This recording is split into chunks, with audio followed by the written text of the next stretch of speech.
Chi dovrebbe controllare l'esecuzione dei lavori che interessano l'intera città di Agrigento?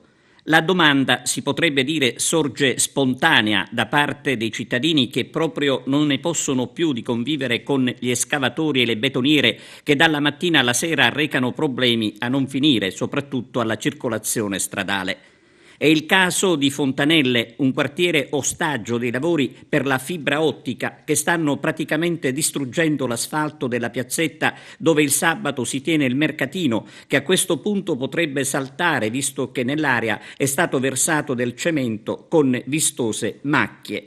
Da qui la presa di posizione del movimento Mani Libere con Giuseppe Di Rosa, che parla di grave omissione da parte degli uffici comunali che dovrebbero quantomeno vigilare sulle opere.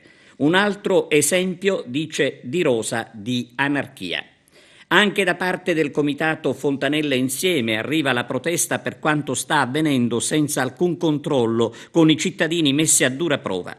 Certo, i lavori vanno fatti, ma di sicuro con metodi diversi che tengano conto dei diritti dei residenti, i quali tra l'altro chiedono di sapere la durata dei lavori di cui stiamo parlando, visto che non c'è alcun cartello che lo indichi. L'augurio è che si faccia presto con i lavori di ripristino della situazione, cominciando dall'asfalto e dalla segnaletica compromessa. Staremo a vedere.